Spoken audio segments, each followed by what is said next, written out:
Hello good people, welcome to my channel. তো এই ভিডিওতে হচ্ছে আপনাকে ফেসবুক পোস্ট তৈরি করে দেখাবো। এতক্ষণ আমরা হচ্ছে ইউটিউব থাম্বনেল তৈরি করছি, আজকে এবার ফেসবুক পোস্ট তৈরি করবো। এবং ফেসবুক পোস্ট বলতে ফেসবুক ইনস্টাগ্রাম পোস্ট লিখি। ইনস্টাগ্রাম পোস্ট যেহেতু আমাদের সিলেবাসে ইনস্টাগ্রাম পোস্টই আছে, তো এটি আমরা দিই একই জিনিসই। আচ্ছা, এই জায়গায় না, সরি, এই জায়গায় না, আপনাকে দিতে হবে টেমপ্লেটসে গিয়ে। তারপর আমি ইনস্টাগ্রাম পোস্ট ক্লিক করলাম।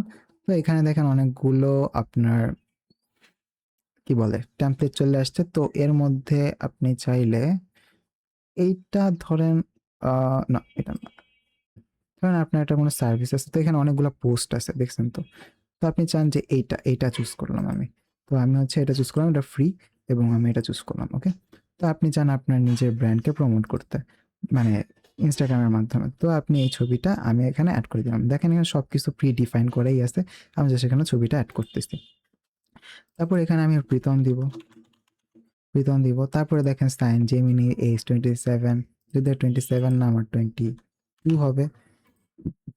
তারপরে অ্যাবাউট মি, নিউ ফাইল। তো অ্যাবাউট মিতে হচ্ছে আপনার নাম দিতে পারেন। তো এইরকমভাবে কিন্তু আপনি নিজেদের মতো করে একটা ইনস্টাগ্রাম পোস্ট তৈরি করতে পারবেন। তারপরে হচ্ছে আপনারা ডাউনলোড করে এটাকে হচ্ছে বা ইনস্টাগ্রামে ডিরেক্ট আপলোডও করে দিতে পারবেন। তো ইনস্টাগ্রামের সম্পর্কে জানলাম, এবার হচ্ছে ফেসবুক, একটা ফেসবুক ব্যানারের জন্য আসি। ফেসবুক কভার ফটো, আচ্ছা দাঁড়ান, ফেসবুক কভার ফটো। ওকে, ফেসবুক কভার ফটো। তো এখানে দেখেন যে ঠিক ফেসবুক কভার ফটোতে যে ডাইমেনশন প্রয়োজন হয় ঠিক সেই ডাইমেনশন এখানে আছে। অথবা আপনি যদি চান আপনি ক্রিয়েট একটা ব্ল্যাঙ্ক তৈরি করে ফেলতে পারেন।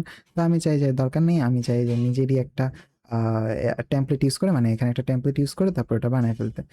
তো এই জায়গায় ধরেন আমি এটা চুজ করলাম এবং কাস্টমাইজ দিস টেমপ্লেট। তো আমি ধরেন আমার একটা ফেসবুক পেজ আছে করিত প্রীতম, ওর জন্য হচ্ছে আমি একটা এই কভার ফটো তৈরি করব। তো এর জন্য আমি কি করব, আমার যে ব্র্যান্ড ইমেজ সেটা আমি দিয়ে দিলাম। এবার হচ্ছে ফান্ডস ফর ফিশিং, আমি জায়গায় দিব যে কোড উইথ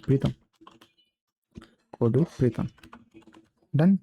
তারপরে এখানে হচ্ছে আমি চাইলে এটার ডিজাইনগুলোকে চেঞ্জ করতে পারি। লাইক যদি হচ্ছে আপনি টেমপ্লেটসে আসার পর এখানে যদি আপনি ক্লিক করার পর অ্যাপ্লাই কালার, না এগুলা না, ক্লিক করার পর আপনি যখন এই জায়গায় ক্লিক করবেন তখন এই যে দেখেন আপনার ডিজাইনটা চেঞ্জ হয়ে গেছে। দেখলেন, ডিজাইনটা চেঞ্জ হয়ে গেছে। এখানে অনেক রকমের ডিজাইন আছে, তো এর মধ্যে এইটা আমার ভালোই লাগতেছে, এটা আরও ভালো লাগতেছে। এটা এটা খারাপ না, এটা আমার কাছে একটু ভালো লাগতেছে, তো আমি এটা রাখলাম।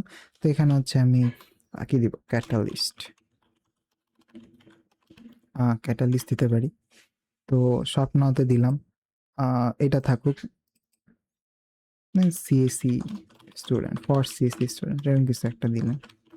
আমি জানি না কি দেওয়া উচিত, বাট আমি লিখলাম খালি, ঠিক আছে, ফর ফর সিএসসি স্টুডেন্ট। ওকে, এরকম কিছু একটা দিলাম। স্বপ্ন না দিয়ে বললাম যে ফলো।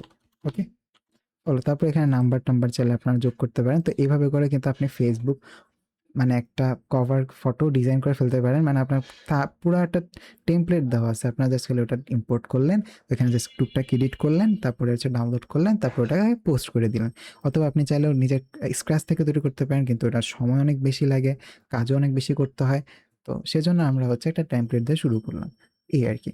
তো আশা করি আপনারা বুঝতে পারছেন যে কীভাবে একটা ফেসবুক পোস্ট তৈরি করতে পারি, মানে ইনস্টাগ্রাম পোস্ট তৈরি করতে পারি। এরকমভাবে কিন্তু আপনারা ফেসবুক পোস্টও তৈরি করতে পারেন।